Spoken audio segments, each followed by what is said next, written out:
요새 MZ세대 신입사원들이 퇴사를 많이 하잖아요. 저부터가 이제 퇴사한 공무원이니까 관련해서 제가 온라인 커뮤니티에서 글을 하나 봤는데 좀 논란이 많더라고요. 회사 탓이냐 아니면 MZ세대 그 개인의 탓이냐. 간략하게 정리해보면 신입사원이 3개월 만에 그냥 퇴사하고 나가버렸는데, 일각에서는 요즘 애들은 조금만 힘들면 그냥 나가버린다, 참을성 없는 MZ들이 문제다, 열정이 없고 헝그리 정신이 없어서, 나 때는 훨씬 더 심했는데 요즘 애들은 그걸 참지를 못한다. 근데 또 그 반대편에서는 회사에서 일은 죽도록 시키면서 돈은 어떻게든 안 주려고 기를 쓴다, 묵묵히 일하면 병신인 줄 안다, 열심히 하면 할수록 책임만 늘어나고 욕먹을 일만 많아지지 보상이 없는데 왜 우리가 열심히 일을 해야 되나. 근데 저는 이제 이런 것들을 보면서 MZ세대라는 그 사람들에 대해서 너무 큰 오해가 있는 게 아닌가, 그런 생각이 들더라고요.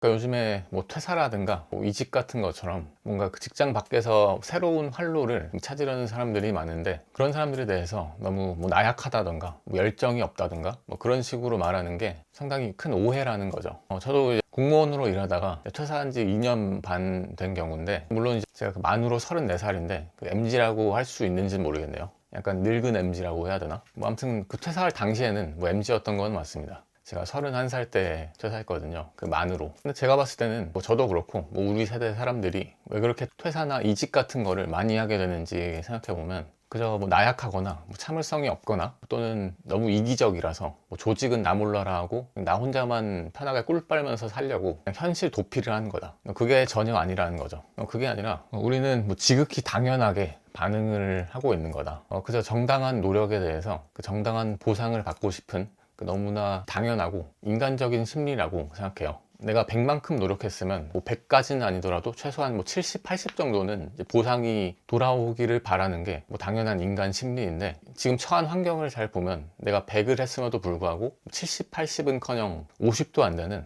그런 보상이 돌아오는 것 같은 거죠. 꼭 MZ세대만 그런 게 아니라 모든 인간이 다 똑같은 거잖아요. 저도 공무원일 때 돌아보면 실제로 그랬던 기억입니다. 요즘에 공무원들이 일이 정말 많거든요. 가장 심한 경우에는 밤 10시, 11시까지 야근하는 거는 거의 일상이고, 특히 저 같은 경우에는 코로나 시절에 그 보건부서에 있었거든요. 그때 주말 근무는 그냥 기본이고 밤샘 근무하는 사람들도 엄청 많았어요. 그렇게 일하고 나서 그 저연차 공무원들은 월급이 한 200만 원 전후밖에 안 되죠. 그렇다고 승진이 잘 되는 것도 아니고, 공무원들은 열심히 하고 잘하는 것보다도 누가 먼저 들어왔냐, 누가 더 선배냐, 이게 그 승진에 더 큰 영향을 미치거든요. 근데 이런 것들이 사실 공무원만 그런 게 아니라 요즘에는 어딜 가도 다 비슷하지 않나 싶어요. 사기업 다니는 사람들 얘기 들어봐도 야근해도 수당도 없는 건 기본이고, 일은 시킬 대로 시키고 돈은 어떻게든 안 주려고 기를 쓰는, 그리고 주말 출근도 당연시하고 업무 시간 외에 카톡으로 업무 지시를 하기도 하고 그런 것들이 너무 당연시되는 게 많다고 하더라고요.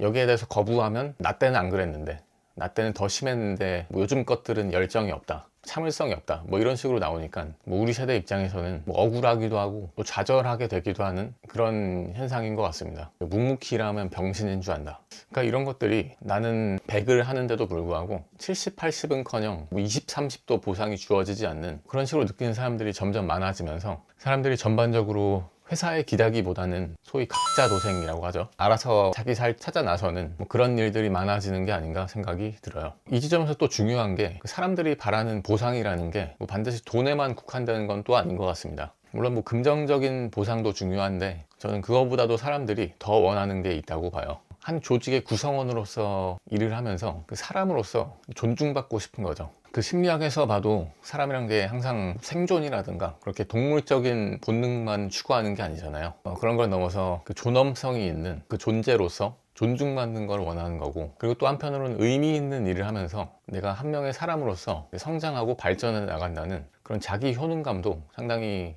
중요하지 않나 싶어요. 그런 것들이 충족이 되면 얼마든지 회사에서 자기 맡은 일을 충실하게 해낼 거예요. 그런데 요즘에 직장 업무 환경이 그런 것들이 충족되지 않는 경우가 많다 보니까 MZ세대 입장에서는 그런 것들을 찾아 나서는 차원에서라도 퇴사나 이직 같은 것들을 많이 하게 되는 것 같아요. 그런데 그런 사람들을 가리켜서 열정이 부족하다느니 참을성이 없다느니 자기 편하려고 조직은 내팽개치고 도망간다, 그런 식으로 말하는 거는 상당히 큰 오해가 있는 것 같습니다. 그래서 이렇게 열심히 해봤자 손해만 나는 것 같은 이런 환경에서 우리는 도대체 어떻게 해야 될까요? 물론 뭐 최선은 회사 차원에서 잘 반영이 돼서 그 업무 환경이 변화하면 좋겠지만 우리 뜻대로 쉽게 변하는 것도 아니고 뭐 그게 되더라도 시간이 얼마나 걸릴지도 이제 미지수인 거죠. 이런 상황에서 우리가 할 수 있는 거는 딱 하나밖에 없는 것 같습니다. 우리가 바꿀 수 없는 거는 그 현실로 인정을 하고 나는 그 안에서 어떻게 현명하게 대처를 해서 내 인생을 좀 행복하게 이끌어 나갈 것인가, 뭐 그런 식으로 접근하는 게 가장 바람직하지 않나 싶습니다. 직장 때문에 고통받고 계시는 MZ세대의 사회초년생 분들이 있다면 한번 이렇게 제안을 드리고 싶어요.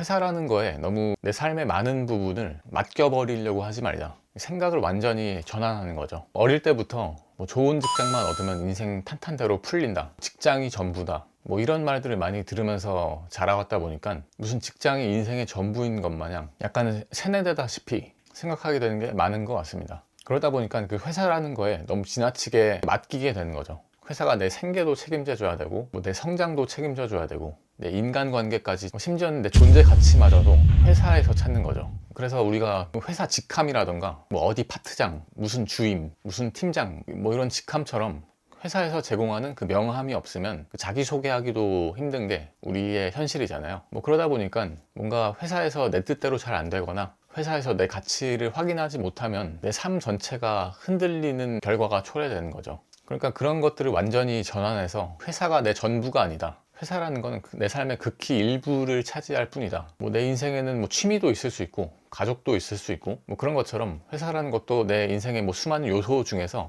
단 하나를 차지하는 부분일 뿐이다, 이렇게 생각을 바꿔보는 거죠. 그렇게 되면 나의 개인적인 성장이나 나의 존재 가치와 같은 것들을 회사에만 기대기보다도 내가 내 삶의 주인으로서 나름대로의 그 고유한 인생 스토리를 만들어갈 수 있는 기초가 생기기도 하니까요. 그러니까 퇴근 후에 그 주어진 시간을 잘 활용해서 나라는 사람, 그리고 나라는 인생의 가치를 스스로 만들고 스스로 찾아나갈 수가 있다, 뭐 이런 식으로 생각을 전환하는 게 장기적으로 봤을 때 우리 모두의 인생에 훨씬 더 이득이 되는 그런 유리한 선택이 되지 않을까 생각을 해요. 그런데 물론 여기까지 말씀드리면 뭐 이런 생각이 드실 수도 있을 것 같은데요. 저는 뭐 퇴근하고 나서 뭘 해야 될지도 모르겠고 뭐 시간도 에너지도 그렇게 많지가 않다. 저도 그랬으니까요. 모든 직장인들의 공통적인 기회가 아닌가 싶어요. 특히 우리나라는 뭔가 사회 문화적인 환경이 어렸을 때부터 맨날 대입이나 뭐 취업 이런 거 이외에는 나라는 사람 자체에 대해서 어떤 고민하거나 할 수 있는 그런 겨를이 없는 경우다 보니까 그런데 누구나 다 그런 고민을 하게 되는 것 같습니다. 그렇다고 해서 그냥 다 포기하고 멈춰버리기보다는 뭐 지금부터라도 좀 해보자, 뭐 전혀 늦지 않았어요. 우리가 앞으로 100년을 더 살아야 되잖아요. 언젠가 한 번은 부딪힐 질문이고 이제부터라도 답을 해본다, 그런 식으로 생각을 해보시면 좋을 것 같습니다. 저도 3년 전에 머리카락 쥐어뜯으면서 퇴사 고민했던 시절이 있었는데요. 그때 뭐 거의 탈모약도 먹을 정도로 그때 돌아보면 뭐 제일 도움됐던 활동이 한 2가지였던 것 같습니다. 일단은 책을 읽는 거라던가 일기장을 쓰는 그런 일들이 상당히 도움이 됐습니다. 이 2가지를 계속 하다 보니까 앞으로 내가 어떻게 살아갈지에 대한 아이디어가 많이 생기더라고요. 저 같은 경우는 원래 책을 많이 읽었다 보니까 그 책 속에서 실마리를 많이 찾은 편입니다. 뭐 저한테는 거의 책이라는 게 그 만병통치약에 가까운 거긴 하거든요. 그런데 뭐 책을 읽는다는 게 사실 쉽진 않죠. 평소에 습관이 들지 않은 경우에는 뭘 읽어야 하는지도 잘 모르겠고 거기에 대해서는 마침 제가 요즘에 제가 퇴사를 고민하던 시절에 생각했던 것들을 정리해서 이 전자책으로 써서 나눠드리고 있거든요. 그 책 부록에 가면 제가 그 미래를 고민하던 것과 관련해서 제일 도움이 됐던 책을 그 베스트 5를 골라서 소개하고 있어요. 필요하시면 이제 고정 댓글에서 무료로 받으실 수 있거든요. 그걸 참고하시면 도움이 될 것 같습니다. 뭐 그 밖에 일기장도 많이 쓸 것도 없고 뭐 하루에 한 줄이라도 한 5분이라도 들여서 계속 써나가다 보면 내가 평소에 무슨 생각을 하고 있는지가 훨씬 더 분명해지거든요. 뭐 그러다 보면 그 일기장 속에서 내가 뭐를 좋아하는지부터 시작해서 내가 회사 일 이외로도 그 커리어적으로 어떻게 뭘 잘 해나갈 수 있을지 그런 아이디어들을 발견하게 될 때가 많아요. 저도 요새 과거에 쓴 일기장들을 좀 열어보면서 특히 제가 퇴사하던 시절에 어떤 고민을 했고 어떤 생각을 했었는지 그런 것들을 돌아보다 보면 유튜브 영상 소재로 딱 아이디어가 나타나기도 하고요. 뭐 이런 식으로 내가 써놓은 그 기록들을 보면 나에 대해서 훨씬 더 잘 알게 되고 스스로부터 파악이 더 잘 되면서 그런 것들을 기초로 해서 회사에 너무 기대지 않고도 그 나만의 그 고유한 뭔가를 조금씩이라도 쌓아나가는 그런 기초가 생기곤 해요. 그래서 뭐 하루에 10분이라도 들여서 뭐 책을 조금씩이라도 읽는다던가 일기를 한 줄이라도 써보는, 또는 뭐 그런 거에 아니라도 좋아요. 여러분들이 개인적인 그 선호에 따라서 뭐 취미 활동을 한다던가 뭐가 됐든 그 내 인생 전체 중에서 그 회사 이외의 부분을 어떤 갇힌 것들로 채워나가는 그런 식으로 인생을 꾸려나가 보시면 어떤가 싶습니다. 오늘 뭐 여러 말씀 드렸는데요. 결국에는 이런 말씀을 드리고 싶었어요. 우리가 퇴사나 이직을 고민한다고 해서 뭐 나약하거나 부적응자이거나 그런 게 전혀 아니라는 거죠.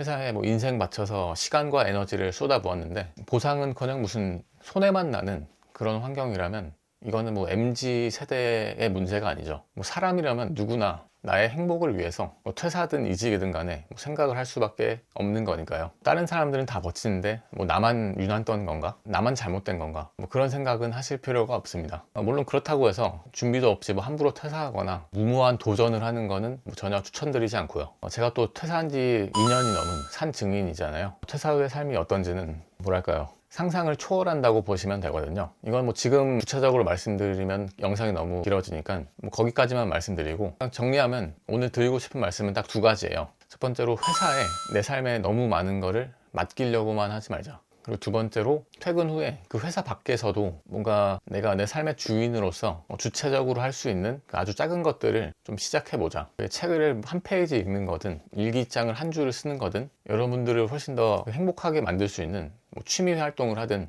퇴근 후에 딱 10분만이라도 나를 위해서 투자를 하는 거죠. 그런 식으로 인생을 꾸려나가시면 여러분들의 미래가 조금씩이라도 더 밝아지지 않을까 생각을 합니다. 지금 고정 댓글에서 제가 퇴사를 준비하던 시절에 고민했던 것들이나 실제로 준비했던 것들을 스토리로 엮어서 뉴스레터랑 전자책으로 나누고 있어요. 관심이 있는 분들은 받아가시면 여러분들 삶에 조금이라도 도움이 되기를 바랍니다. 오늘도 긴 영상 봐주셔서 감사드리고요. 질문이나 의견이 있으시면 댓글로 달아주세요.